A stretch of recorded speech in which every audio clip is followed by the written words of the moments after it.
Absolutely. I was on the Alma. That was the second major ship in the flotilla. We had 28 crew and passengers.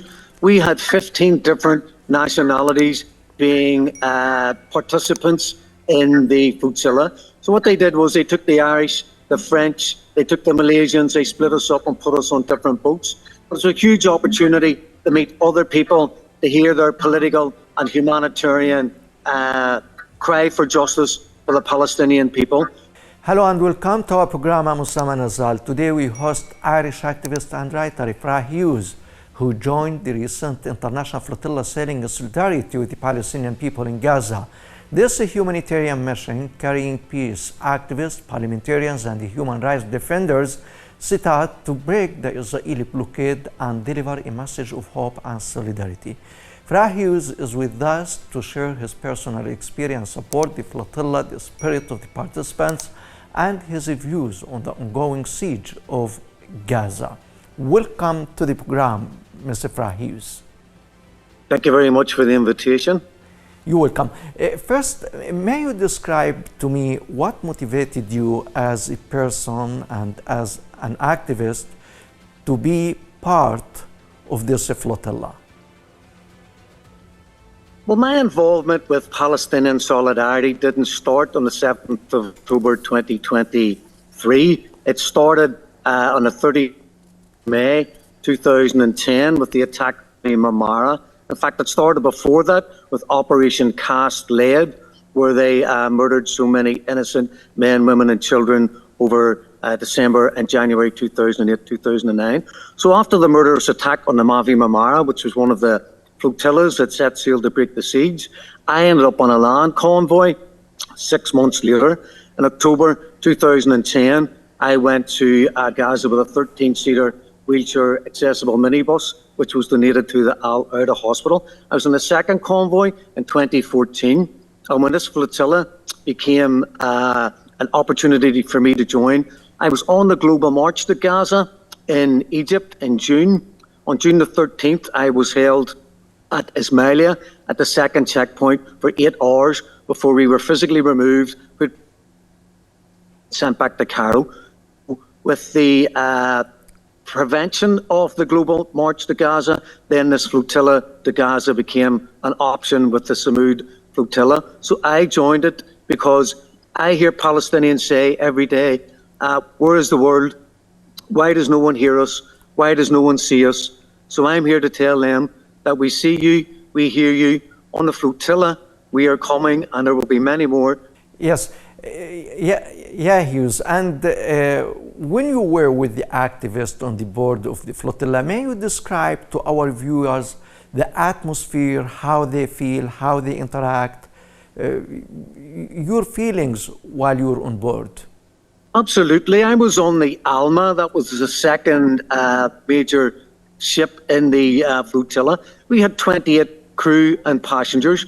We had 15 different nationalities being participants in the flotilla. So what they did was they took the Irish, the French, they took the Malaysians, they split us up and put us on different boats. It was a huge opportunity to meet other people, to hear their political and humanitarian cry for justice for the Palestinian people.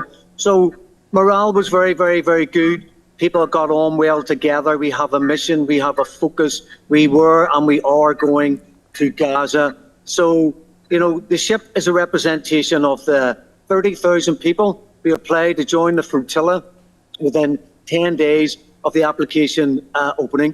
I was lucky enough to be accepted on the mission. I was lucky enough to get on the Alma.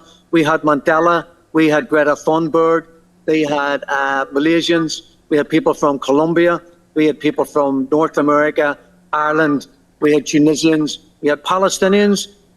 The bravest people of all, the people who should be on the flotilla going to Gaza are Palestinians. Yes, but because of what will happen to them, it's not safe for them to go. Yeah, and Mr. Hughes, this current flotilla has faced many dangers, and we all heard how it was hit.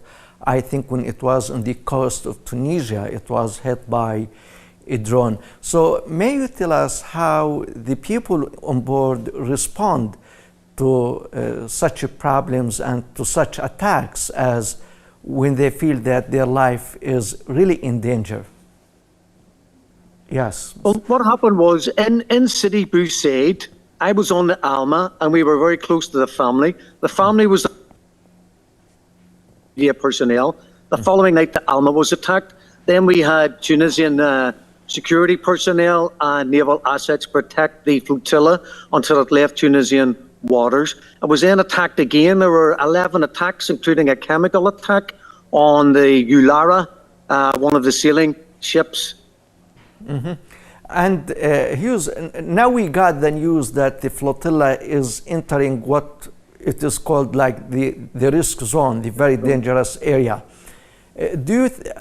How the activists, how the people on board are ready to face the Israeli occupation response to the flotilla? Because we heard many threats by senior Israeli officials that they won't allow the flotilla to get into Gaza water, and their response might be harsh. So how do you think the people on board are going to deal with the situation?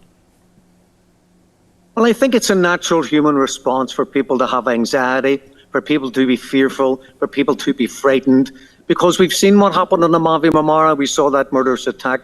We have heard the threats, the intimidation. We've had the 2 incendiary devices dropped in City Busaid. We've had 10 sound bomb, flashbang bombs dropped on small sailing boats with 6 to 9 people, damaging some of the masts and damaging some of the vessels. But we watch every minute of every hour of every day, of every week, of every month, this ongoing genocide against the indigenous Palestinian people in Gaza and indeed the West Bank. Everyone on the flotilla went knowing the dangers. Everyone on the flotilla is prepared to put their selves in harm's way in order to create a maritime lifeline to Gaza, to bring solidarity, food, medicine, water, but more importantly, to bring and friendship and comradeship to the people in Gaza. They are not alone.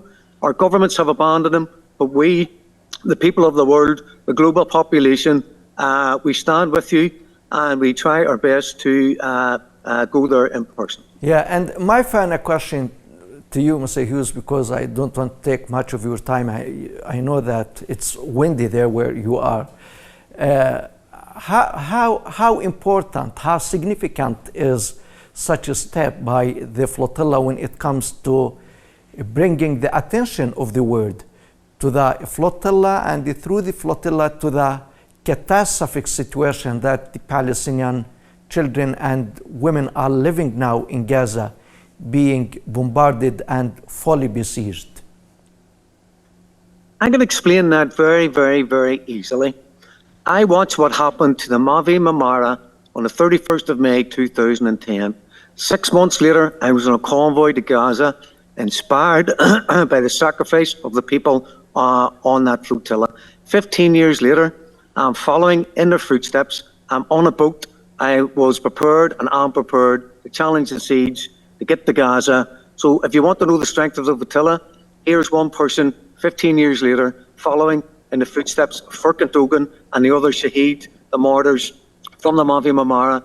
The world is following the flotilla, but everyone on the flotilla asks that all eyes stay on Gaza and all the pressure and leverage is put on Israeli and American embassies across the world to end this savage carnage, this barbarity, this inhumanity, this fascist, xenophobic, Anglo-Saxon, European colonization of the Levant. It must end.